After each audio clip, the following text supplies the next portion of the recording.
Hello again, and welcome to Aviation News Talk, where we talk general aviation with relevant news and flying tips for pilots and student pilots to help keep you safe. I'm Max Trescott. I'm the author of several books on the Garmin G1000, 3000, 5000, and Perspective class cockpits, and the 2008 National Flight Instructor of the Year. Today we'll be talking with Marc Epner from Simple Flight Radio about situation awareness and some of the things you should be thinking about when you fly. Marc and I also share some stories about pilots who weren't fully aware of all their surroundings. And so that you don't miss next week's episode in whatever app you're listening to us now, just take a moment and touch the subscribe or follow key. Do that now so that next week's episode is downloaded for free. Last week in episode 251, we talked with instructor pilot Jeff Galloway of Cirrus Aircraft about energy management after an engine failure in flight and techniques to help you manage your altitude after you reach an airport or field. So if you didn't hear that episode, you may want to check it out at aviationnewstalk.com/251. And this is a listener-supported show. We're ad-free. We're supported by you. So think about what it's worth to you if you were to learn just one thing that could make your flying safer. And think about what would you pay for a really good hour of ground instruction. And then sign up to become a member and support the show financially at aviationnewstalk.com/awesome. And when you do, I'll read your name on the show.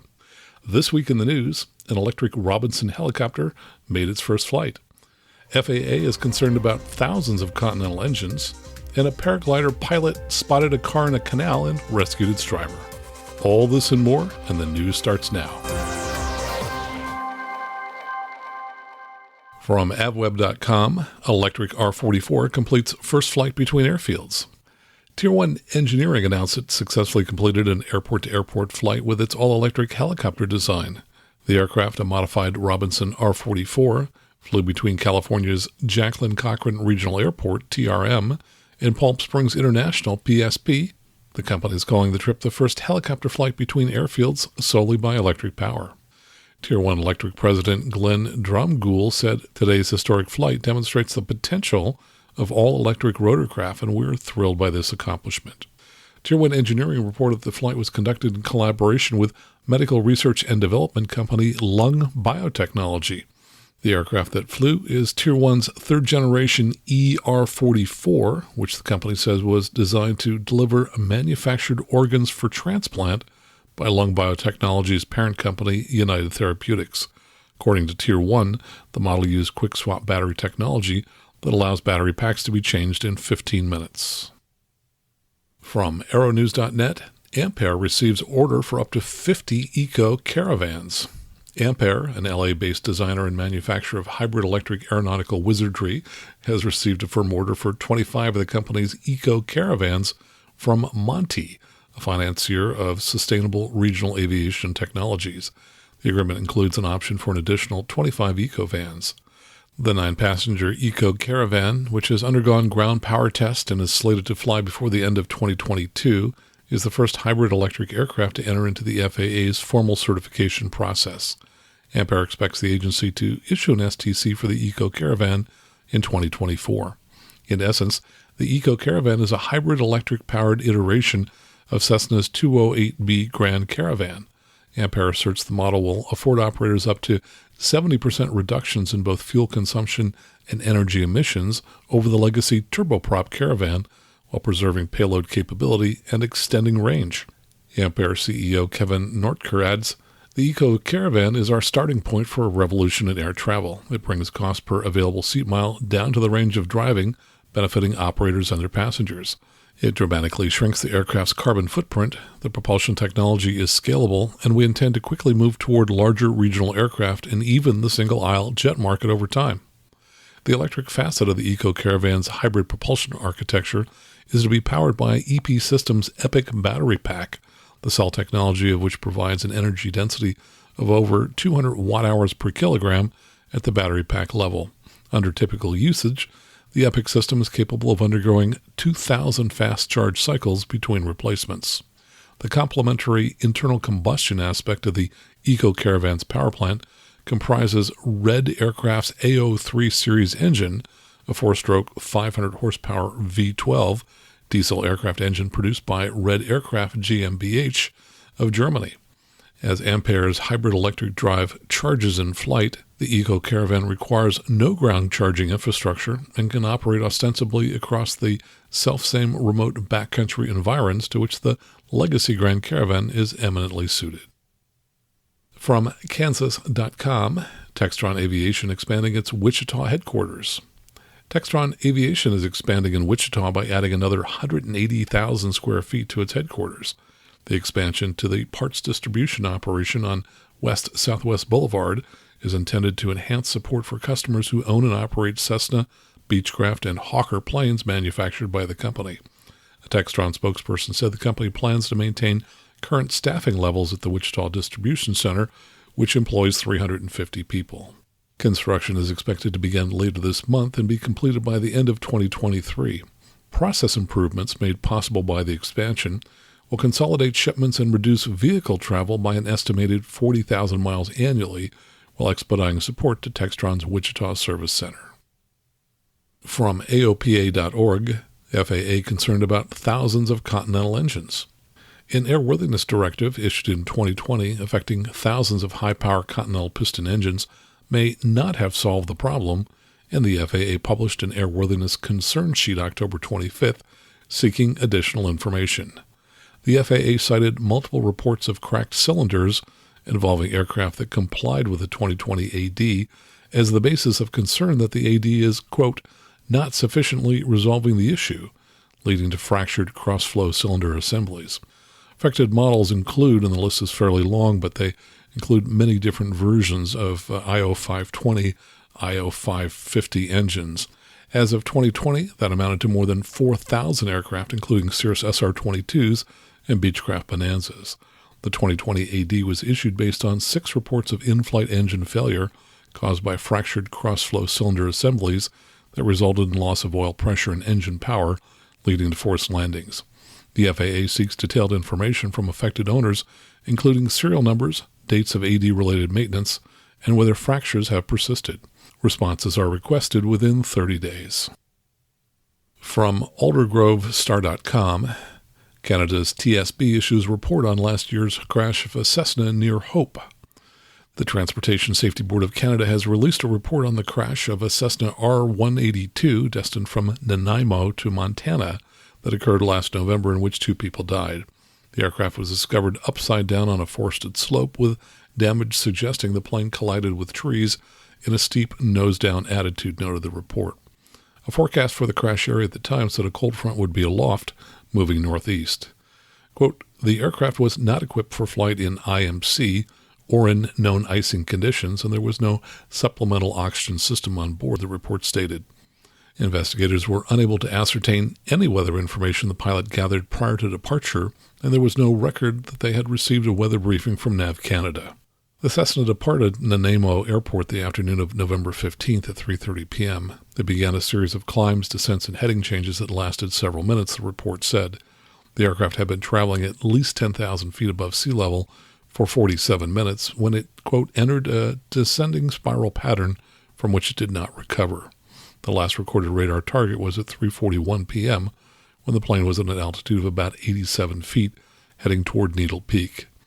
The pilot held a private pilot's license and had 116 hours of total flying time. Quote, the aircraft was flying in an area of forecast icing and IMC conditions at altitudes requiring the use of supplemental oxygen. However, the pilot did not hold an instrument rating. The aircraft was not equipped for flight in known icing, and no supplemental oxygen systems were on board, said the investigators. From GeneralAviationNews.com, check ride ends in flat tire. And this comes from an ASRS NASA report that was written by the check pilot. It says, I was the Part 141 check pilot administering a commercial pilot stage check for a student in the university flight program. The flight started off well with the student performing as desired. After several maneuvers, I could sense the student was getting stressed and the maneuver quality started to diminish. The student entered the pattern correctly, was the appropriate distance in downwind base and final.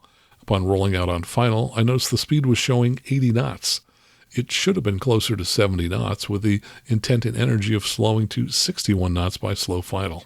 I was hoping the student would elect to go around, as is allowed in the commercial ACS, but the student decided to continue the approach. It resulted in an unstable final with improper control inputs to achieve the desired state. The result was forcing a landing onto the runway, landing flat and 400 feet long. After touchdown, the student stood on the brakes for maximum braking, but locked up the left main, and we heard the hiss from the tire being blown, followed by the airplane pulling to the left. With no maintenance personnel at the airfield, the student and I worked together to tow the aircraft safely back to the ramp.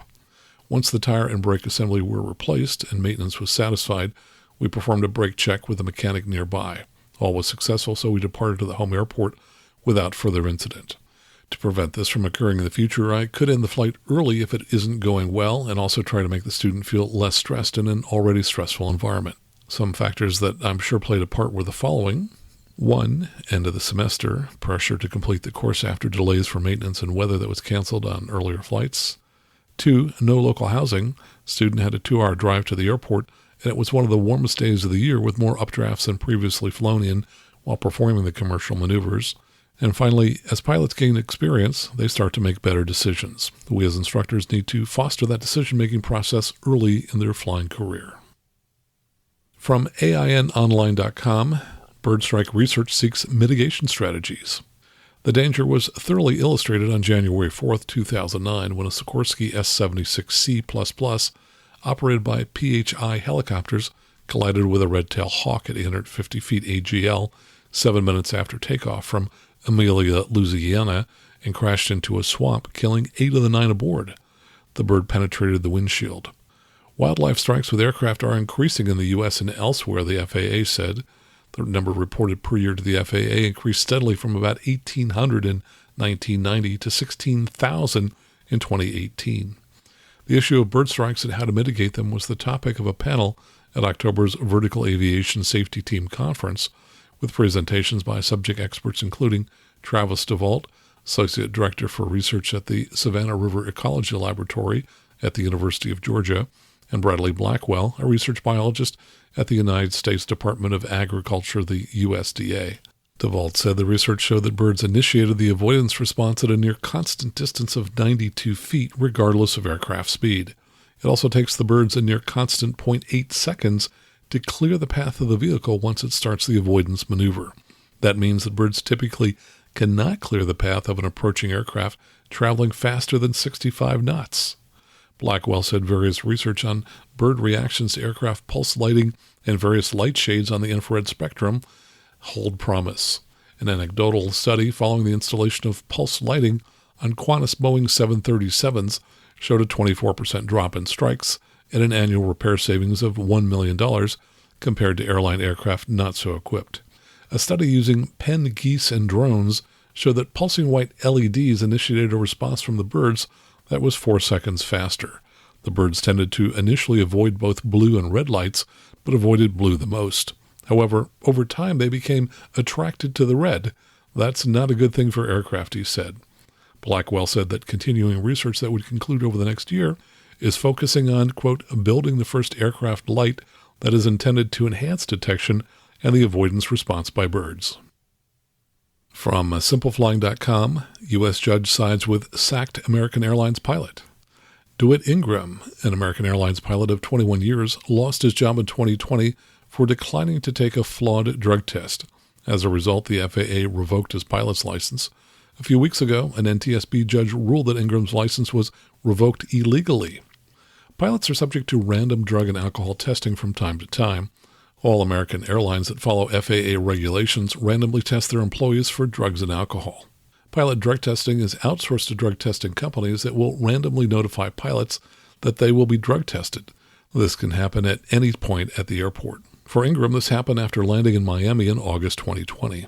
According to a statement prepared by Scott Magger, Ingram's attorney, the employee notifier asked a flight attendant at the aircraft's door for a pilot named David. The statement adds that Ingram told the notifier that his name was not David, but that the two of them walked up the jet bridge and into the terminal. Ingram refused to be tested by the notifier, and his drug test result was recorded as positive. As a result, American Airlines terminated Ingram's employment, and the FAA revoked his pilot license. Ingram has pursued 3 different cases regarding the incident. First, an NTSB judge ruled that the FAA took Ingram's license illegally. A judge allowed Ingram's lawsuit to proceed in the second case as he sought compensation. Third case that Ingram and the Allied Pilots Association, or APA, are pursuing as a grievance against American Airlines. According to a statement from Ingram's attorney, the day following the incident in Miami, Ingram scheduled multiple tests. Quote, the next day, Ingram awoke to several voicemail messages from American Airlines Flight Department expressing their shock that he refused to take a drug and alcohol test. Ingram was grounded forever, and all FAA public records of him ever having been a pilot were gone from the FAA Airman Registry public website. Because of Ingram's age, he will not be able to fly before his 65th birthday in January. In the grievance and civil suits, judges will decide whether Ulan America, the drug test provider, and American Airlines are liable for what happened. From WashingtonPost.com, judge dismisses $6.5 million suit against FAA in 2016 Reno crash. A federal judge has ruled against the family of a pilot killed in 2016 who sought more than $6.5 million from the FAA in a lawsuit that blamed air traffic controllers for a fatal plane crash near Reno Tahoe International Airport. The widow and 2 children of John Brown filed the suit in 2019 after the NTSB concluded miscommunication between Brown and the control tower likely contributed to the small plane's crash during an attempted landing, killing Brown and a passenger. Brown, an experienced pilot and professional CFI who was 73 years old, apparently was unable to recover from wake turbulence caused by nearby aircraft, the NTSB said. The board also cited the pilot's judgment, alertness, and fatigue as factors in the crash.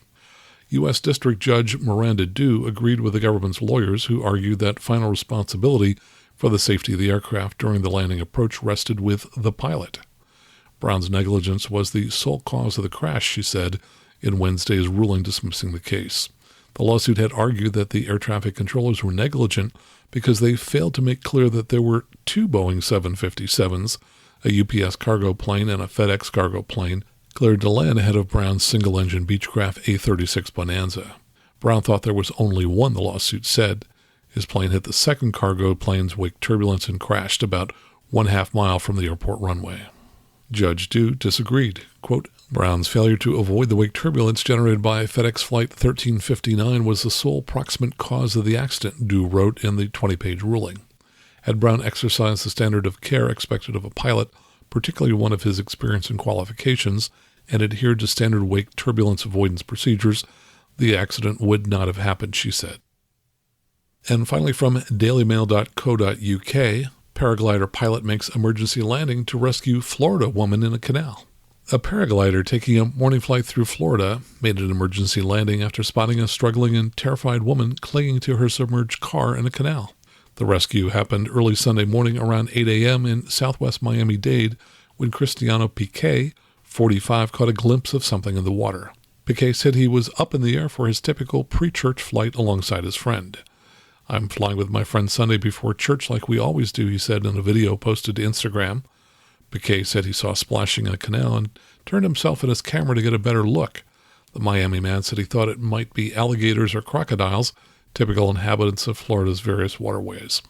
What he didn't expect was to zoom in and spot a submerged vehicle accompanied by a woman who was screaming loudly. I see a woman holding on for her life, he said. Upon making the discovery, Piquet made an emergency landing, unhooked himself from his glider, and ran toward the woman. Piquet managed to call for help from a neighbor who he saw nearby. So we threw her a rope and she was free, she was alive. Everything happened so fast, and after we got her to safety, we called 911. Paramedics transported the woman to an area hospital with injuries that were not life-threatening. How the woman ended up in the canal remains a mystery. Police are investigating what caused the crash. Well, that's the news for this week. Coming up, a few of my updates, and then our conversation with Marc Epner about situational awareness. All right here on the Aviation News Talk podcast.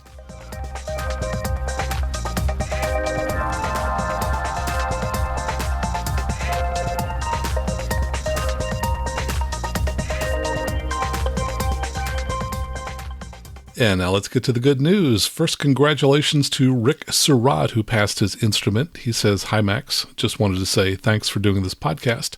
It stands out in a sea of other programming as a go-to source for a deep dive into instrument flying. I passed my instrument check ride last month at Santa Monica, and luckily, my amazing CFII Scotty Weber turned me onto your podcast. I've been hooked ever since. Keep up the great work. Well, congratulations, Rick. And Scotty, thank you so much for the work you're doing out there. And also congratulations to Matthew Reed, who passed his CFI check ride. He says, I wanted to drop you a message thanking you for your content. I just passed my CFI check ride. Initially, I failed the oral 2 weeks prior. While it was a letdown, it was a relief since I could focus on what was left. I blew the retest out of the water. My DP was great and very fair. I completed my IFR, commercial, and now CFI in the last year, on to CFII. And he notes that he's the FBO manager and only CFI at his airport in Clinton, Iowa. Thanks for all the great info. Good. Congratulations to you, Matthew. And if you've recently passed a check ride, send us a note. You can reach us at max@aviationnewstalk.com. Also, here's a note from Scott Wilson. He was inspired by my talking about Oceano Airport, L52, my favorite airport. And he sent me a short video. He said, view of my 150G leaving one of your favorites. That would be Oceano. My first visit, inspired by your comments about it.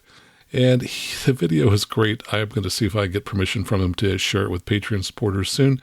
But he had a wing-mounted 360 camera. During the takeoff, the view is initially toward the airplane, a little bit forward, and then rotates to show the airport and the hangars off to the right, continues to rotate to the rear as the airplane passes over the shoreline, captures a great view of the beach, and it's just a really fantastic use of 360 video. So Scott, thanks so much for sharing that.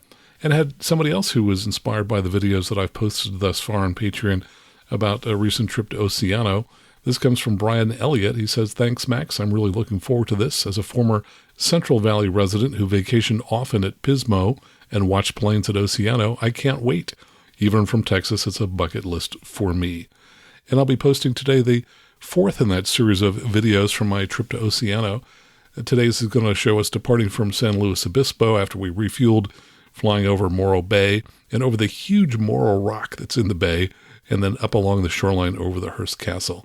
So check that out. And if you're not already a Patreon supporter, go ahead and sign up at aviationnewstalk.com/awesome and become a member and join the club here. And the FAA has a new advisory circular out on how to guide pilots on the regulatory obligation to see and avoid other aircraft. It's called AC 90-48E, Pilot's Role in Collision Avoidance. I'll include a link to that in the show notes. But essentially it alerts pilots of their potential contribution to mid-air collisions and near mid-airs and recommends potential improvements in training, operating practices, and scanning techniques to reduce conflicts. So check that out. And there was an interesting article from generalaviationnews.com on how much did you pay for your check ride? And it says a new survey from the Flight School Association of North America shows that the cost of a check ride has been going up for the last 6 years, with a national average coming in between $700 and $800. Check rides for the initial CFI certificate, which typically take a full day, are costing more than $750 according to 2/3 of the survey's respondents. That's up from 45% in 2018 according to FASANA officials. In the 2022 survey, 77% of respondents indicated they had to wait more than 2 weeks to get a practical test scheduled. A full 38% reported their wait was more than a month. So definitely schedule your check ride early. And here's an email that I got quite a while back, and I just wanted to share it. I'm going to do that anonymously for obvious reasons. The writer wrote, Max, I know this is super random, but I wanted to share that I recently applied for an airline position that I did not get hired for, despite, I believe, meeting their minimums. While I'm not 100% sure, I believe it may have been because of something that popped up on a background report, a minor case that was dismissed over 20 years ago but never expunged. After all of these years of staying out of trouble, I never thought to run a report myself and never had a job run one before. If you ever do an episode about applying to the airlines, it would be great advice for anyone headed that direction to run their own reports, as the process of removing items can be anywhere from 6 months to a year. And I asked some follow-up questions, and he said that when I ran my own background check, the traffic tickets I got in Texas aren't there, only some small things from 25 years ago. My understanding is the background checks only go back 10 or 15 years. I did reach out to an attorney, but he was unable to locate the things I located. I think they can expunge one thing only, and it's an 8 to 12-month process. Hopefully it isn't an issue with the next interview, but I'm not going to confess things from 25 years ago. And he says hopefully they'll see things that far back as youthful mistakes. And I forwarded the message to Carl Villari, who we had back on the show 3 years ago in episode 108. He's an airline pilot who's a coach for people who are looking to get hired by the airlines. He wrote back, I work with cases like this for over 20 years. You would be surprised how many issues come up with background checks where people assume that since something was expunged, it will not show up in an expensive background check. So my thanks to the gentleman who sent this email, and I wish him good luck in his future interviews. And here's something I ran across on Reddit this week under the Flying Forum. It was posted by a poster who went by the name of Mental Term. The subject was, "It happened, my medical was suspended." He wrote, "Got my email and letter from the FAA inquiring about a dismissed DUI from years ago. I immediately hired an aviation attorney and went to negotiating. I'm hoping my foolishness will be a cautionary tale to other pilots and student pilots. The law changed 10 years ago, requiring pilots to report arrests, not just convictions." He said, "We entered into what's known as something that was introduced this year, the FAA's prompt settlement policy, whereby a pilot's privileges are suspended for 9 months. While I'm devastated and mad at myself, I hope this will serve others." And in other notes that he added, he wrote, "If you're renewing or applying for medical, you must report any alcohol-related arrest." He says, "I will have to reapply for a medical. This will be the same for anyone that takes the prompt settlement. The alternative is going to court and risking a lifetime ban. It's my understanding that future medicals will be automatically deferred." And he also gave some references to what is in play here, and that would be Title 1467.403, Application Certificates, Logbooks, Reports, and Records, Falsification, Reproduction, or Alteration, Incorrect Statements. And it says, in part, "No person may make or cause to be made a fraudulent or intentionally false statement on any application for a medical certificate or on a request for any authorization for special issuance of a medical certificate or statement of demonstrated ability under this part." Further down it says, "The commission by any person of an act prohibited under paragraph A of this section is a basis for 1. Suspending or revoking all airman, ground instructor, and medical certificates and ratings held by that person." And so I think the issue here is that if you have ever been arrested for a DUI and you do not report it when you're filling out your medical application, I think that's deemed to be basically making a fraudulent statement on government paperwork, which of course is considered a fairly serious offense.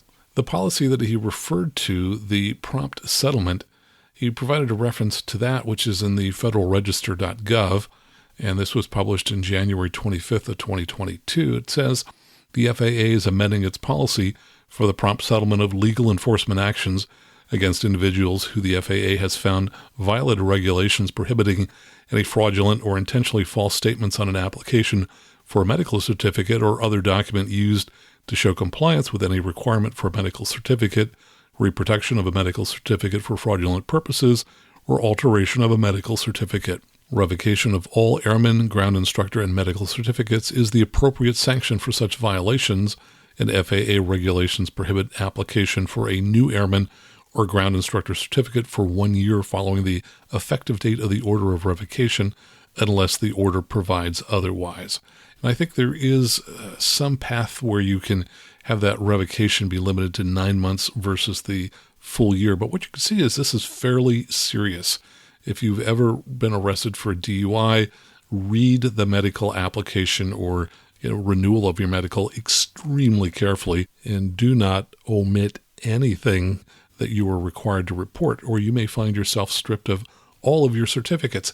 And to get them back, I've seen cases like this in the past, to get them back, you have to take all of those check rides over again.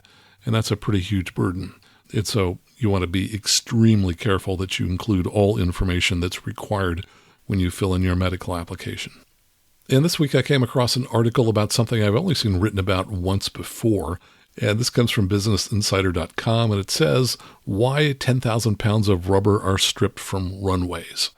It says every time a plane lands, each tire leaves about 1.5 pounds of rubber on the runway. And that's, of course, that little puff of smoke you see as airliners land. Tires are stationary until touchdown, when sudden contact with the ground causes friction, quickly bringing them up to speeds of more than 150 miles an hour and producing temperatures around 500 degrees Fahrenheit. That temperature makes the tread rubber melt and bond to the runway and lights that guide pilots. The Airbus A380 is the largest passenger plane in the world, and it has 22 tires. That's over 30 pounds of rubber lost per landing, equivalent to the amount of rubber in 2 of your car's tires. And how does all that rubber get removed? at London's Heathrow Airport, and they say that there's a gentleman named Mohammed who does this work. An average of 650 planes with 10 tires each touch down every single day.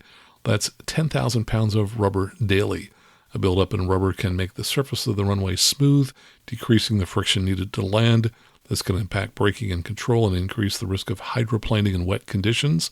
And runway lights, used to guide takeoff, landing, and taxiing, especially at night in low visibility conditions, are dimmed by the melted rubber bonding to them. It says within the U.S., the FAA recommends that rubber deposition be checked weekly for any airport with at least 210 daily landings. And I went back and I found the only other article that I have read on this subject. This was from a year ago from simpleflying.com, how rubber is removed from runways. And they say that there are three main ways to remove rubber deposits: use of chemical solvents, blasting with high-pressure water, and use of hot compressed air. And best of all, they include several pictures of different trucks out on the runway performing these kinds of duties. So they're rather interesting kinds of vehicles. I'll include links to both of these articles in the show notes in case you want to read more about this topic. And here's an email from patron supporter Don Durston about liveatc.net, which is where a lot of pilots go out to listen to ATC. And he wrote, I find it difficult to find particular feeds on liveatc.net. Pulling down the Select a Feed menu reviews a list of cities, airports, and areas, but very few of them list a frequency. When I make a flight out of the local area, I get handed off to various NorCal and center frequencies. If I want to hear some of my communications with the controllers, I know the frequency I want to find, but I may not know what listed airport area that corresponds to. He said I found some of my transmissions, so I know that the feed contains 120.1, that would be for San Jose International. I heard NorCal tell me to call them on 124.52. I tried entering that frequency in the frequency search box, but only found Indianapolis Center and Boston Center, not NorCal. Do you know how to find the correct feed for any frequency that one might use during a flight? I can understand that many frequencies are probably used in multiple areas around the U.S., but I don't know why my frequency search did not list NorCal as being one of the users of that frequency. And he has another question, but let me answer this one first. LiveATC.net does not have feeds for all FAA frequencies. Now, if it were an FAA.gov site, they certainly could make every frequency available over the internet, but it would probably cost them a few $1 million to set that up and more to maintain it each year. LiveATC was created by Dave Pasco. Now, we had him on as guest of the Airplane Geeks podcast that I also co-host way back in episode 103, in which he explains how the system works. Now, essentially, there are volunteers all around the country, each of whom will set up a radio receiver and an antenna in their neighborhood to pick up ATC transmissions for one or more frequencies in their area, and then upload those live feeds to Dave's liveatc.net website. I'm familiar with the 124.52 sector you mentioned, and it's in a fairly rural area. And I'm guessing that none of the few people in that area have taken the time to set up an antenna and receiver. And since it's a mountainous area, they probably wouldn't have great reception, and their feed would miss some of the transmissions on that frequency. He also writes, also related question, do you know if there are sector maps available for NorCal and Oakland Center that show identifiable boundaries and frequencies? A quick search on sector maps shows some maps with just 2-digit numbers in each sector, but not frequencies. I know that in ForeFlight, one can pull up airport info and it lists approach and departure frequencies, but this only sometimes helps when trying to find particular feeds on liveatc.net. And I wrote back to him, I said, hey, it would be great if NorCal could make a map like that, but it's not that simple, which is why they use 2-digit numbers instead of frequencies. Here's the problem. Some of the frequencies aren't consistently used in the same sector, but are swapped around based upon the winds and the directions that aircraft are landing. So if we take San Jose International, for example, typically the winds are from the northwest, so over 90% of the time, they're landing on runways 30 left and right. And when they do, NorCal approach is on 120.1 as you approach the airport from the southeast. When you depart the airport, the departure frequency is 121.3. But whenever we have a storm blow through here, the winds usually reverse, and so landings are done on runways 12 left and right. And at these times, the frequencies are swapped around so that the approach and departure frequencies remain the same. So then 120.1 is used northwest of the airport for pilots landing on 12 left and right, and 121.3 is used southeast of the airport for departures. So you can't really create a map listing frequency sectors as those frequencies move around with the winds. And then he finished up saying, thanks in advance for your help, Max. Keep up the great work at the podcast. I listen faithfully every week, and I support you via Patreon. Well, thanks so much for that, Don, and great question. Happy to answer it for you. And here's an email from patron supporter Chris Lindsay. He says, hi, Max. Thought you might be interested in this. I swung by the Marina Airport a few weeks ago on my way to Salinas Air Show. By the way, I love the identifier. It's next to the ocean, and its identifier is OAR, or. Just so clever. Anyway, he says, I swung by the Marina Airport a few weekends ago on my way to the Salinas Air Show, hoping to catch a glimpse of the Joby eVTOL. I lucked out and happened to see a hover test. I was most interested in the noise profile and volume. Once in hover, the noise was moderately loud from my location about 200 feet away. It wasn't overwhelming, but you definitely knew it was there. I could have carried on a conversation with only needing to slightly raise my voice. The noise profile itself was comparable to an idling jet engine, very consistent and broad spectrum. Overall, pretty impressive. I'm skeptical of eVTOLs as a transportation mode, but cannot deny that the Joby vehicle is a superb work of engineering. Well, Chris, thanks so much for sending that along. And I had an email from patron supporter Brooks Dora, and to explain that, let me just give you some background. Each week when I post the show notes for Patreon supporters, I put up one of my recent photographs that I've taken. And a couple of weeks ago, I posted a photo of a Partenavia P.68 observer. And let me go ahead and read what I posted. I said, here's a photo of a plane you don't see every day. I spotted it while taxiing back with a client in his new Turbo 206 at Half Moon Bay Airport on Monday. The paint scheme does an excellent job of concealing the end number. They used the call sign of Aspen 22 Lima in the traffic pattern, which was enough for me to track it down. It's a Partenavia P-68 observer, of which about 20 were built. Apparently it's owned by Aspen Helicopters, hence the call sign.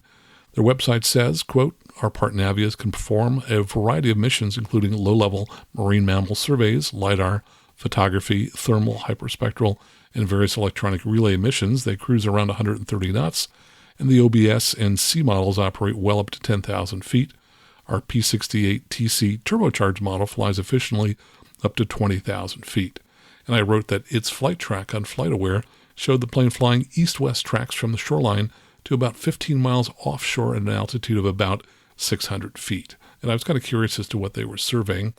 And here's the message from Brooks. He wrote, got a photo of one of the twin Partenavias at KRNM, Ramona, California, a while back. Gave the pilots a ride to the FBO. They were spotting sea turtles and other sea mammals. Cool airplane. They got a kick out of my golf cart with a turtle painted on it named El Tortuga. So that's great, Brooks. Thanks so much for sending that along. And here's an email from patron supporter Joel Garris. He's referring to episode 250. He says, great show this week. Best explanation of reasons for various airspace cloud clearances. Here's a minor point on the Rotax 912 and the Alpha trainer accident you described. You mentioned parenthetically that the Rotax engine runs at higher RPMs, 5,000, versus other engines such as Lycoming and Continental. My understanding is that the Rotax engine RPM is not 5,000. That is the prop RPM. There is a gearbox between engine and prop, allowing the prop to rotate much faster than engine RPM. And Joe, I think you're absolutely correct on that, so thanks so much for sending that along. And here's an email that's also about episode 250 and airspace. It comes from Ian in Ohio. He says, hey, Max, first off, I love your podcast. I've been listening for a few years now, and I still learn something every show. And he mentions an error that he thought I made, but we went back through and found that no, actually, I did have it correct, so I'm not going to go into that. But we were talking about the blue shading, and outside of the blue shading, which is extremely hard to find, is Class G that goes up to 14,500 feet. He writes, when I started flying a few years back, there were still some examples of the blue shading in the Rocky Mountains. And by the way, there were also some here in the Sierra Mountains here in California. But those are gone now as far as I can find. However, in Alaska, just slightly east of CDV, which has the identifier of Papa Alpha Charlie Victor Airport, there is an example of an area outside of the blue shading. There are a few other examples in California, but that's the one I always show students. I always love pulling that out on a stage check with an overly confident student. And I pulled out a sectional and took a look. He's absolutely right. In fact, there's an even bigger area if you look west and northwest of Anchorage. And I love that example because it shows going right through this area that's outside the blue that there is an airway that cuts through it. And so, of course, along the airway, you have Class E, but on both sides of the airway, you are outside the blue. And so you have Class G up to 14,500 feet. So, Ian, thanks so much for sending along your emails. And here's an email from patron supporter Sam Dawson. He says, I recently started listening to your show, especially as I drive to work, as it gets my mind in the flying mode. I remember using your books for G1000 and other instruments in the past. Great discussion in episode 251 on energy management and engine failures. I've used the bubble method in teaching single-engine land both in the desert southwest and in the northeast, especially at night. In both locations, an engine failure in a single-engine land aircraft, especially at night, can leave the pilot with no suitable landing areas. I teach students to plan on higher altitudes and to stay within gliding distance of airports or major highways. At least I know a highway won't have boulders or trees, and it's close to help. Of course, there might also be power lines and other obstacles, but yes, you get a nice big highway that's not too crowded. That can be good. He also says, number 2, I normally don't like acronyms such as tomato flames. I agree. I've never found that one particularly useful. I have other ways to remember those instruments. He says, but I have found the ABCDE memory jog for an engine failure is helpful in that stressful situation of an engine failure, and it's nearly universal. It applies to the J3 Cub and the 747, which, by the way, he does have a type rating in the 747. He said, A, for airspeed, one of the things I'd like to demo is that in a single-engine land clean configuration, loaded within the CG limits, if the power is pulled to idle and the nose trimmed all the way up, the airplane will not stall. It may come close to a stall, but the nose will drop. It will eventually settle into something close to minimum descent. This demonstrates that the only way you can really stall from a power-off clean glide is through pilot input. I also emphasize that if an engine fails on takeoff, think of a big red button on the yoke that says push. In a climb attitude, especially if it's at VX, the airplane will quickly bleed off speed and drag will increase. And let me just add one other thought to that, which is, yes, it's going to be a big push, because if you're climbing out, you may be around plus 10 degrees on your attitude, but if the engine quits, you're going to need possibly -5, -10 degrees, and that is a huge push. And from my measurements and timing, you've got maybe 5 to 6 seconds in a lot of aircraft to get from that nose high to that nose low before reaching the stall speed, because that speed will, as Sam notes, bleed off very, very quickly. He says B is best landing area. C is the cockpit, air, fuel, and spark. How the supplies varies by airplane, but you essentially are looking at all three. If it's a carbureted engine, get the carburetor heat on quickly and expect the engine to initially sound worse. D, declare emergency. E, execute off-airport landing. Again, air, fuel, spark. Get rid of fuel and spark, unlatch the doors to give you the air after landing. I still consider myself a student pilot and recently added my commercial glider. And Sam lists the many aircraft that he has type ratings in, including 737, 47, 57, and 67. Sam, thanks so much for sending that along.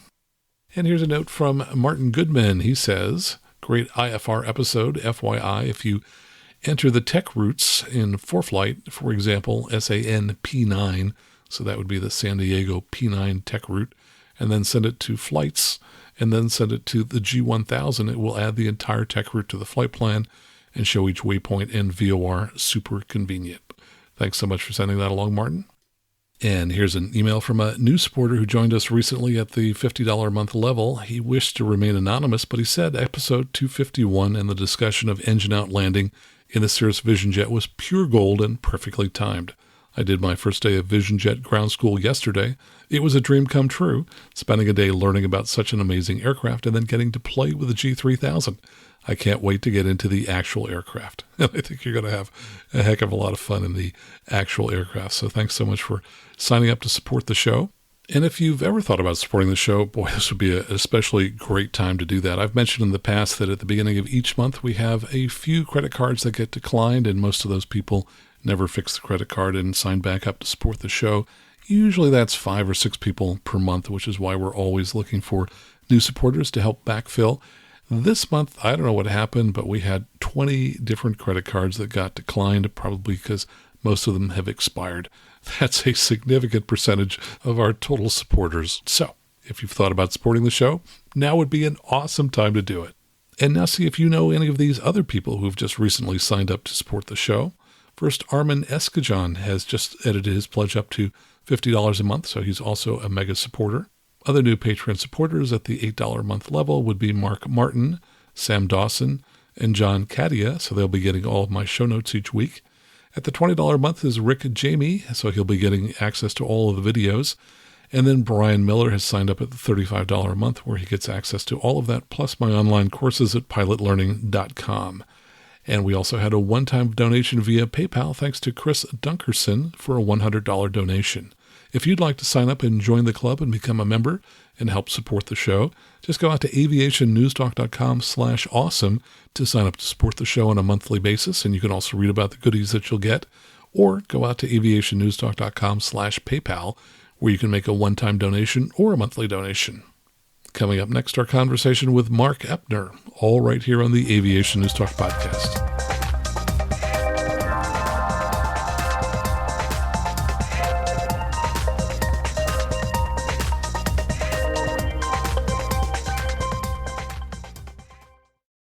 And now let me tell you a little about Marc Epner. For over 30 years, he's worked in a variety of sales and sales management jobs, primarily in the software industry, and he's currently director of sales at Click.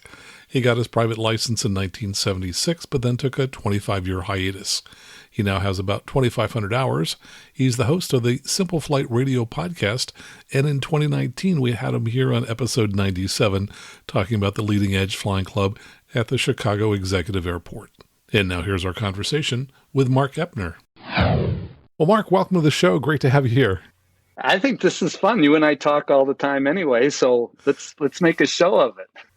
Well, it's funny. Often you and I are driving when we're talking, and we've said, oh, we should have recorded this. And I remember you had an idea for a name of what we would call a show. What were you going to call it?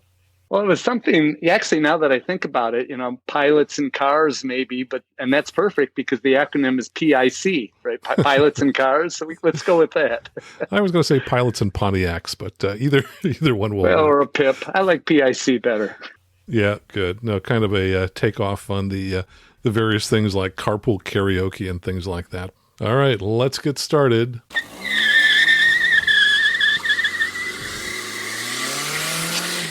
All right, so let's first talk about situation awareness. I found a online definition and modified it slightly. It says that it means having a mental picture of the existing interrelationship of location, flight conditions, configuration, and energy state of your aircraft, as well as any other factors that could affect its safety, such as other aircraft, terrain, obstructions, airspace, and weather systems. Now, we talked about this, and you had a way of breaking situation awareness down into several stages. Talk about that a little bit.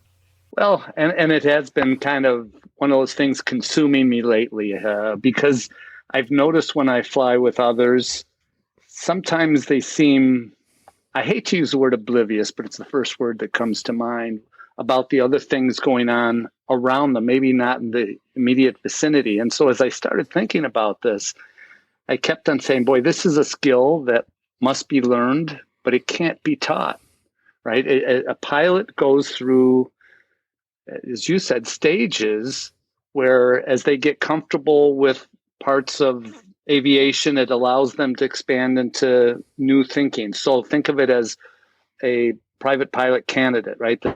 They're a student pilot. They don't have their ticket yet. They're flying with an instructor, and all they think about is what's in front of them in the cockpit. And now they start to look out, not only maybe for orientation to the horizon line, but hey, there's traffic in the area, or there's a tower over there. But it's still a very small bubble of which they're aware, even at a low level. And it seems to me that after you become a pilot, a private pilot, you build hours throughout this, you're going through stages where your purview of what is considered situational awareness, what you're aware of that could potentially impact your flight, starts to expand. And most people, in my opinion, which is not an expert opinion, get to a point where they're pretty much just wings forward. They don't think about things to the side, things that they're leaving behind. And eventually maybe they do, but it's a very small bubble around their aircraft. And I I just know if you can open up your mind to all the things kind of going on in front of you, that's a better situation. But it just seems we have to get through the experience level, these stages, before you'll eventually get to what I think is the optimal level of situational awareness. Yeah, I think there's probably a hierarchy where when you're first getting started out, all you can really concentrate is the most fundamental things, such as, hey, let's keep these wings straight and level, and let's not kill ourselves. And as you get more comfortable with that, or as you start to use other tools like the autopilot, it kind of frees up the brain so that you've got more brain cycles to be thinking about other kinds of things. As you're talking about wings forward, I've noticed even with certificated pilots, when we're taxiing, they often seem to think that they're in a car. They forget that those wings are sticking out 20 feet on each side, or they're forgetting that the wheels may be sticking out a couple feet on each side. So, for example, as I see people leaving the runway, if they're not following the yellow line, hey, that left wheel comes dangerously close to dropping off into the grass. So, yeah, I think people really have to get beyond just kind of thinking about, hey, I'm in this little vehicle that's about the size of a car. It's actually a vehicle that's really quite large. Yeah, and I think back, years ago when we started our flying club, I was at a little airport with a friend, and both our spouses were with us. And as I turned the 90 degrees off the taxiway onto the little, I guess, a mini taxiway onto the active runway, I failed to notice, to your point, I was in a Piper Archer. The wing was above the fence line. So all of a sudden, boom, the fence post hit the bottom of the wing, and we canceled the flight. I had someone come out because it severely damaged the wing. And I thought, this is crazy. I'm on this little patch, but I got a few inches off the center line, and now I've got this fence post. And there was even a light on the other side of the fence, right on the boundary. So it was crazy. And when we took the plane in, the guy says, oh, all you low-wing pilots, it happens all the time, right? But I wasn't aware. I wasn't thinking that could possibly be an impediment to me moving forward. That I was on the asphalt. Who knew how far the wing went out? And there was a fence pretty close on the left side. Yeah, I can think of a couple of other situations that apply there. One much more so for you out in the Midwest than for me in California, and that's snow berms on the side of the taxiways in particular, but also on runways. And I know it's really easy to strike a wing. Have you had any situations where you had to really watch out for the snow buildup? Yeah, all the time. But the key is watch out and adjust. So I've never hit snow drifts with it or anything, but I think about it all the time because I know it's there.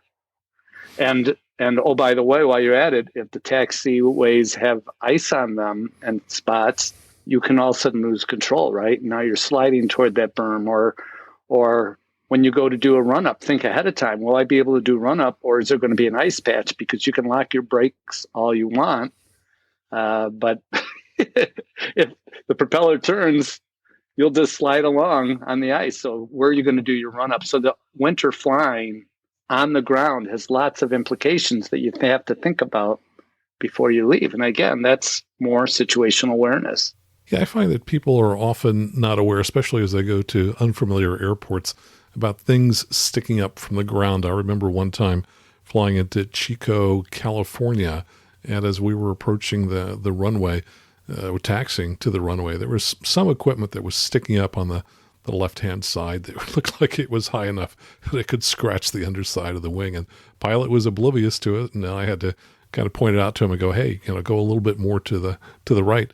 More recently, there are a pair of yellow pipes that stick up 3 to 4 feet in our run-up area. And I had a student pilot get so close to them, we had to shut down the airplane and manually move the airplane out of position because he had just gotten himself into a corner where, hey, we weren't going to be able to turn the airplane, or maybe we were, but we couldn't be 100% sure that we wouldn't hit those pipes. And I think that's kind of a common theme. I remember we had a pilot at our club years ago who taxied down a one-way taxiway where there was no exit at the far end. And that pilot decided to make a U-turn on the taxiway and ended up striking a light post. And yet the solution would have been what we did, which is shut down the airplane, pull out the tow bar if necessary, and move it by hand. And I think sometimes people just kind of think, ooh, I got myself into a jam, but hey, this is going to work out. It's like, no, if you have any doubt, shut it down and move it by hand. Yeah, exactly. No, one of the other things, now you're bringing back all these bad memories. Thankfully, nothing bad happened, but yeah. I remember landing at Oshkosh during AirVenture over at the FBO, and I came dangerously close to clipping a business jet's wing as I was snaking through. And it gave me the sweats later on that day. I could have hit a multi-million-dollar aircraft because I'm focused straight forward. I got my 38-foot wingspan, as you know, to your point, right? We're much bigger than what we think or what our brain is telling us. Well, I think the other thing is that people seem to think that when they're on the ground that they're done with flying and the hard stuff is over. In fact, I think some of the hardest things we do are often on the ground, particularly if you're in an airport like mine where things are pretty tight and there's not a lot of space. I remember years ago when I was first had become a CFI for a couple of years, and I was teaching at the Reed Hillview Airport, and I was with a pilot who was pre-flighting the airplane. And I noticed right next to us, somebody was pushing an airplane back. He had the tow bar in one hand, he had the cell phone, and he was talking away on the other hand, and he was getting so close to smashing into our airplane that I just screamed, "Stop, stop, stop." And I finally got him to stop. Literally, he came within about 2 inches of smacking, I can't remember, the tail next to our wing or something like that. And I went over there, and it was somebody, in their 20s, and his father was standing there right next to the airplane. And I was a little incensed, and I said, "Are you talking on the cell phone? Put down that cell phone now."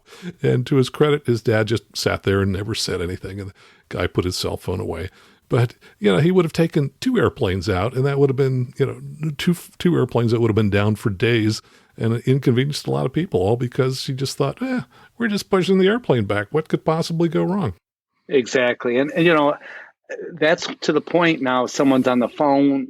We call it in the car the distractions. It can impact us in the air. And those distractions may be, hey, I want to fly straight and level.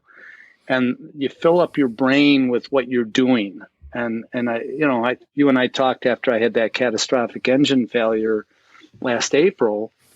And it was so interesting to me how the brain worked, but it shut down my senses when it needed to. So it shut down certain visuals or certain sounds or smells or touch or feels when it wasn't necessary, because it was helping me put the airplane safely on the ground.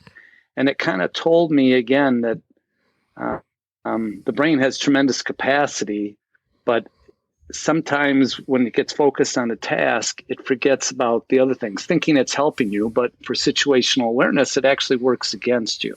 That's why you have to get to the point through these stages, or whatever we want to call them, where things become a subconscious. I think about other airplanes when I'm flying, and I'm in Chicago, so there's 20 to 30 airplanes many times in my space, whatever you want to define that as. And I'm always thinking, where are they going? Not, oh, that plane's 15 miles away, I'm going to ignore it. Oh, that guy looks like he's heading southeast. I wonder if he's going to the same airport. Where am I going to be in 10 minutes? Where is he? I do that for every airplane that's within a 15, 20 mile. I want to know where they are, what altitude, where they're going, how fast. And I build these pictures because I don't want to hit another airplane. This is a good time to kind of transition from talking about situation awareness on the ground to situation awareness in the air, and talk about traffic and things like that. I've had 2 recent pre-solo students fly phase checks with another instructor prior to solo. And in both cases, they said, hey, these people are not spending enough time looking at traffic and kind of understanding what's going on around them. And I think I kind of own that a little bit. I think I kind of realized, okay, Max has been sitting there in front of the MFD dealing with traffic so that the other person could fly. And by being their crutch, I haven't had them develop sufficiently to realize, oh, they need to be doing that prior to become a solo. And after the phase check, I noticed that both of them had a much more heightened interest in figuring out, how do we work these systems and how do we figure out who all these other aircraft are around us? Now, you had a story where you talked about a Meridian that was in your sector talking to a Chicago approach going to Milwaukee. Tell us about that. Yeah, I was actually sitting right seat. I was a safety pilot for gentlemen that I fly with. And we're going to Milwaukee, now called Chicago Executive, Papa Whiskey Kilo. And we were west of the airport, which was common because I don't fly over the lake because I could have that engine failure. Right? So west heading east, and this is about 8 miles northeast of O'Hare. And we were cleared for the approach to 16, which is the only runway that we can use for approaches, by the way, because of O'Hare's positioning to us. On the same frequency, 20.55, we heard a Meridian that was coming in, and they were going to be behind us. And as I'm just listening to the radio, and I pay attention to everyone on that frequency because it means they're North Sector Chicago. And I heard the Meridian pilot say, "Hey, we're working on a fuel sensor issue as per our POH or SOP." And so after we had already been cleared, I told our pilot, I said, "Okay, you're going to get a cancellation of your IFR clearance, and you're going to get a 180-degree turn to head back to the west. I just want you to be prepared." And he said, "Okay," kind of shrugging his shoulders, "if you think so." About 1 minute, 2 minutes later, a Chicago approach controller said, "Meridian, blah, blah, blah, I'm going to declare an emergency for you. Turn toward the airport," and, gave him some instructions. About 15 seconds later, Cirrus 9073 Sierra Delta, approach clearance is canceled. Turn right, heading 270, 180-degree turn. And the guy I'm with said, "He did exactly what you said was going to happen." And I said, because I knew that they're going to turn a plane with fuel problem. They're going to get him to the airport faster. So that was going to impact us. And that's when I started to get on this kick at this moment. So I'm glad you brought it up, because I kept on saying every pilot should be aware that that's going to happen. They need to listen to all the other radio calls in the area, especially on an instrument flight plan. But even if we'd just been monitoring it, because you can pick up so much information about what's happening and things that may impact you without you ever being close to that other airplane. Yeah, so that kind of reminds me of a couple stories that I have mentioned in recent episodes here where I knew that go-arounds were going to occur, or I thought that there was a high probability of the go-around occurring, and the pilot really hadn't thought about that because they hadn't fully picked up on either what was going on down on the runway or other things going on around us. So yes, I'm always trying to listen to virtually every radio call and using that as a way to kind of build a slightly better mental picture in my mind of what's going on. Years ago, I remember a friend saying, when they give you a driving test in a car, at some point they should say, "Stop, tell me the location of every car around you."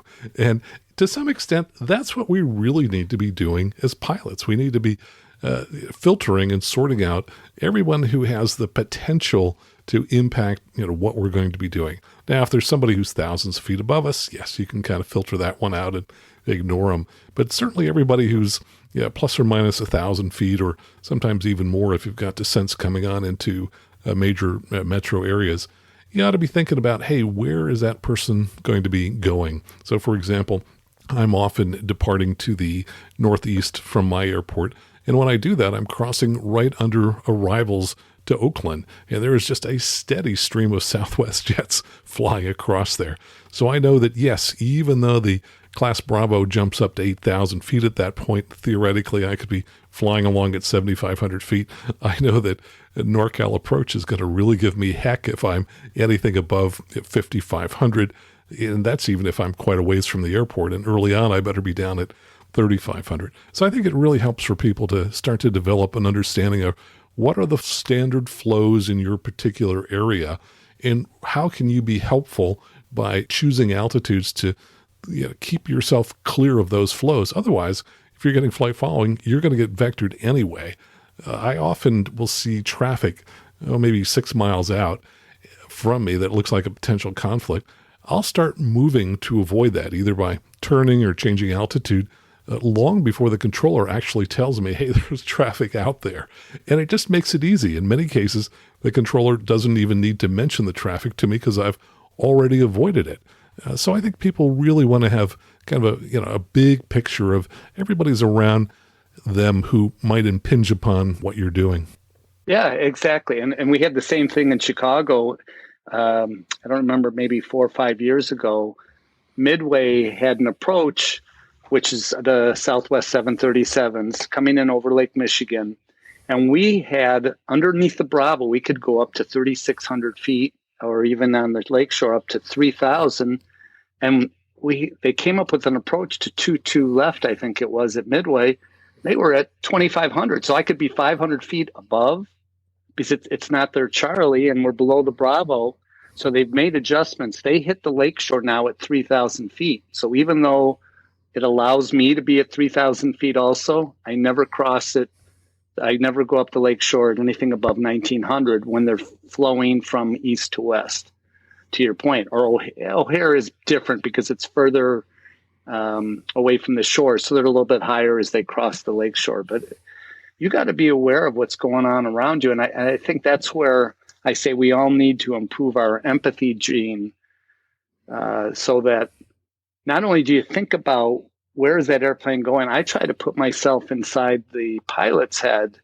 What is that person seeing, where they're going? And again, it's trying to build that picture. And the only way that I can do that is if I've built my proficiency and confidence and all on my basic stick and rudder, my communication. Again, let my brain open up. I know when something goes wrong with the autopilot. ATC, you just brought it up. If I hear something I'm not expecting, I kind of slap myself. I should know what's coming with other airplanes, what they're going to say to them, what they're going to say to me.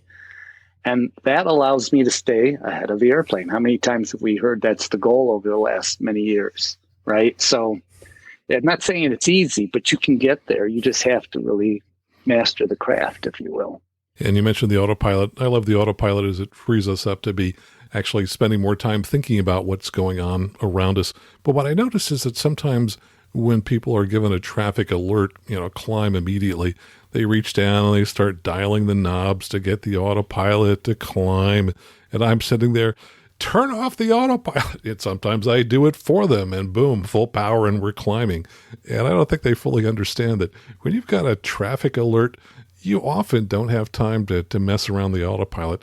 That's the time to push the disconnect button and start flying by hand and start avoiding the other aircraft much more quickly than you could if the autopilot is making a standard rate turn. I guess I'm thinking you probably know this, but did you ever see that old video, Airline Children of the Magenta Line?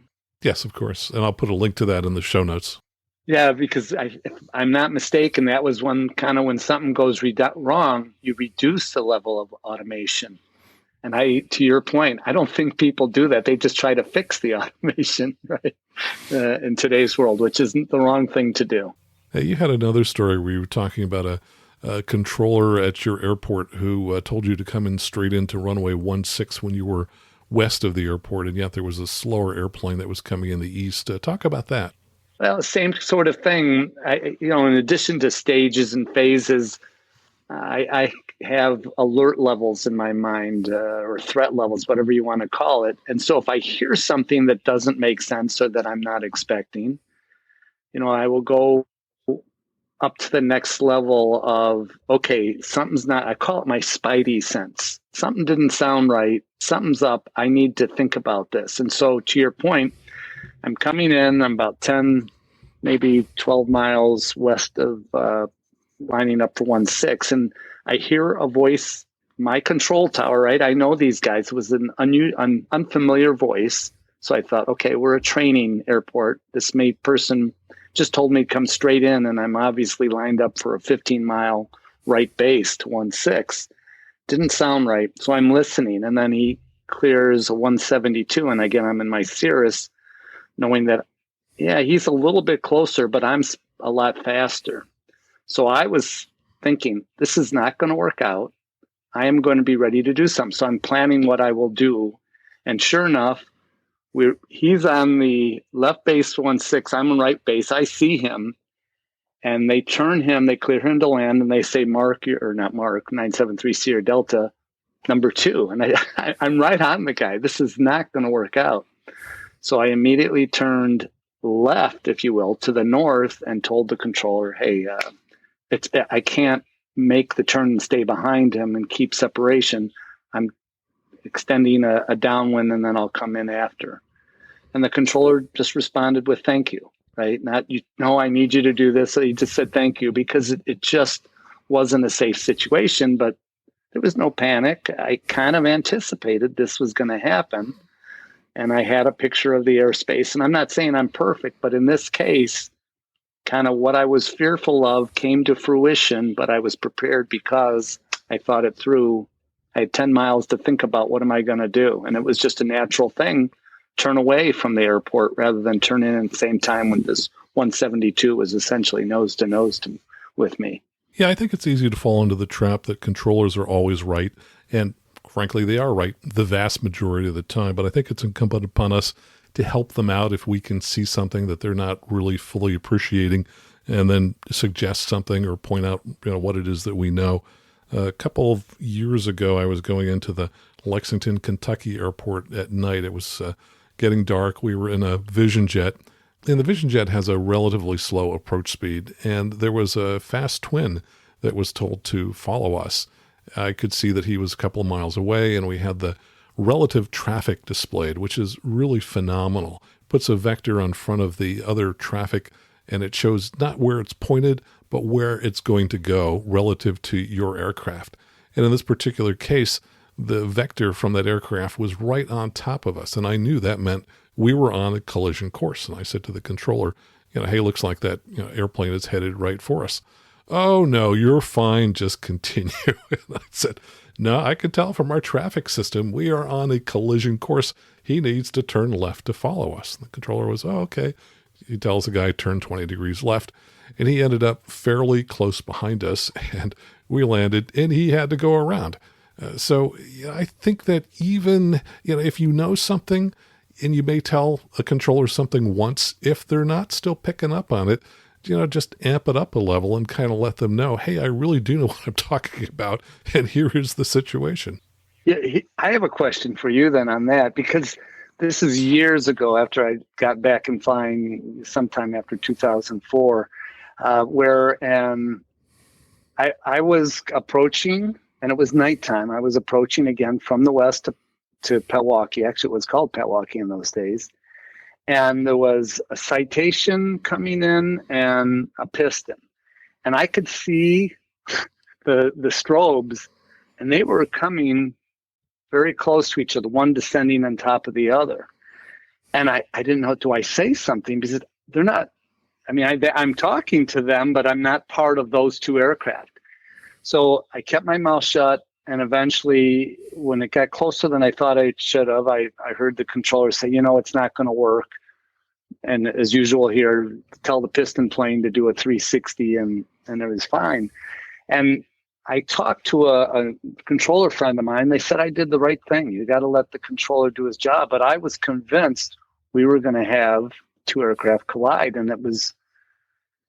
I just was like, what do I do? What do I do? I don't want to scare anyone. Maybe there's something I'm not seeing. But in retrospect, I feel like if that guy had missed, hey, this isn't going to work out, I don't know. I wonder, are we supposed to say something or just do our job as it impacts us and keep silent as we see other things transpiring in front of us? I think it's incumbent upon us to speak up when we see something that's an issue. I'm not sure I agree with the controller that, oh yeah, we're in charge and you shouldn't say anything.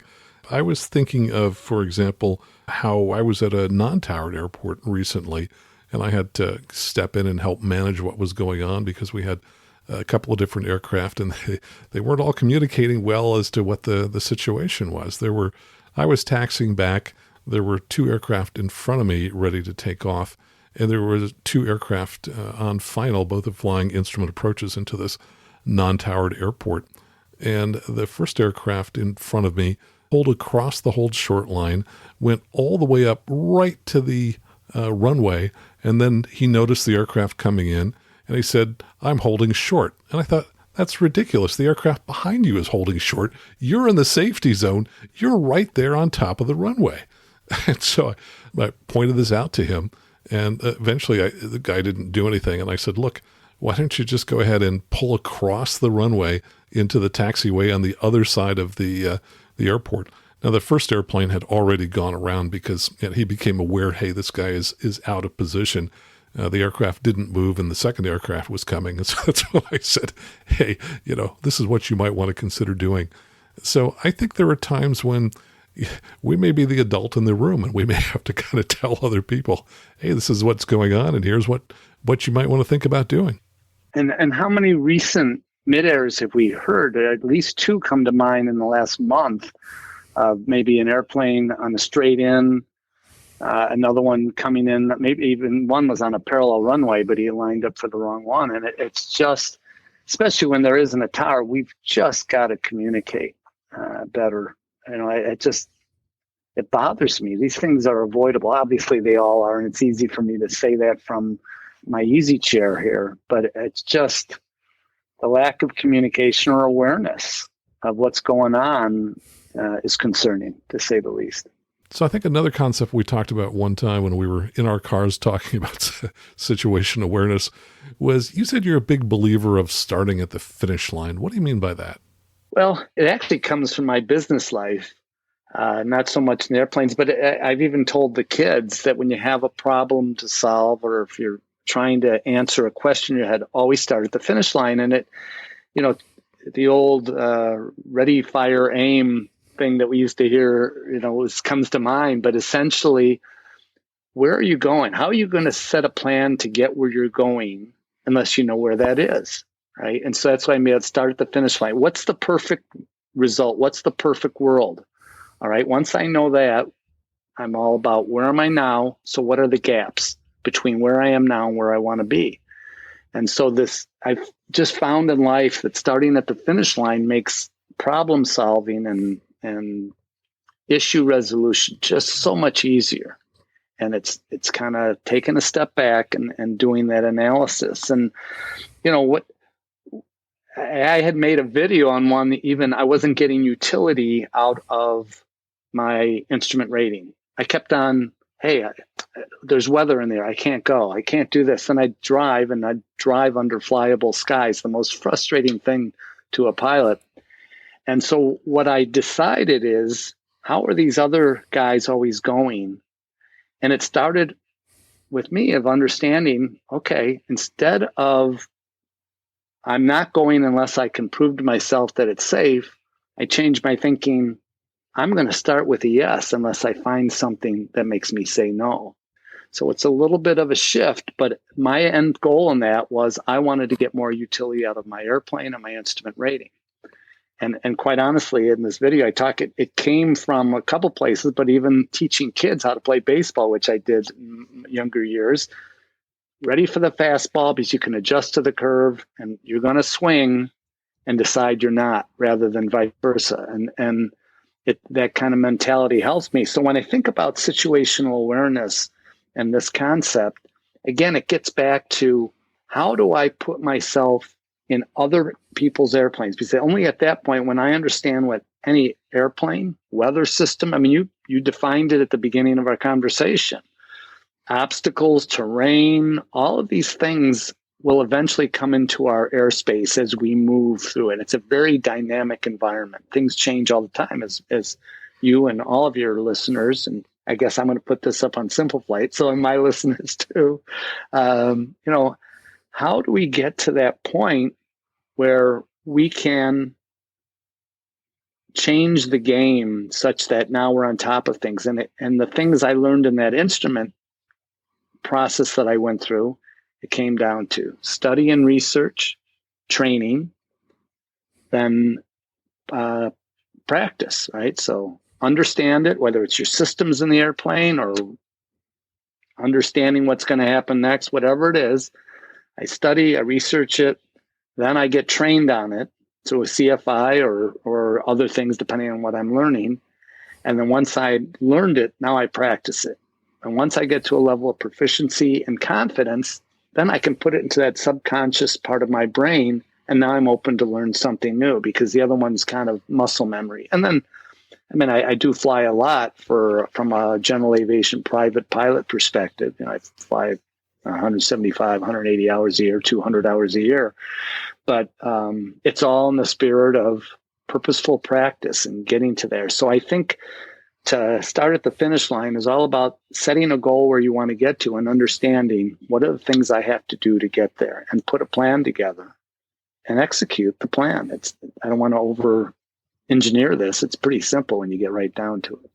I want to come back to what you said about IFR. You said in the past you had many trips where you decided not to go, and yet it looked like it was very flyable. My guess is these days when you go, if there's any doubt in your mind, I'm guessing you've got that plan B. You've already planned on outs that you're going to take if you find things are not as good as you believe they're going to be. Exactly. And matter of fact, of all the questions I asked myself, the most important question on the go, no-go decision is, what's my out? Yeah, it's cold. There's clouds. I'm going to pick up ice. I don't want to have to climb above it. Can I fly safely underneath it? Yes. Okay, there's my go. I had an instance where we had a ground fog. It wasn't quite 0-0, but it felt that. And my partner in the airplane, who didn't have an instrument rating, said, well, it's only 100 feet high. Let's get above it and we'll have VFR all the way to where we were heading. And I said, yeah, but I can't get back in. So, and I put it out on Facebook. There were a lot of people, oh, you should have gone. It's severe clear 100 feet above the ground. But again, I had no out. I couldn't answer that question. It's an automatic no-go. And yet storms and this and all, if I have my out, if I run into something, I know it's coming from the north, my first thought will be to turn south if I run into some weather I'm not happy with. And because I know it's like VFR down there. So I'll go into some situations where people say, you're going to go? I go, yeah, I've got my out. And other areas, they go, why aren't you going? I don't have my out. It's the most important question I ask myself before I leave on an instrument or on any flight, to be honest. Yeah, I like that. I don't ever want to leave my airport if I'm not able to get back into it. And actually what I've realized is I can probably get into an adjacent airport faster than I can get back into my own home airport. So I'll often have that approach loaded, for example, to Moffett Field, because it's just straight ahead of me as I depart, and I can be in there in a matter of a couple of minutes versus the 10 plus minutes to get vectored around to come back to my own airport.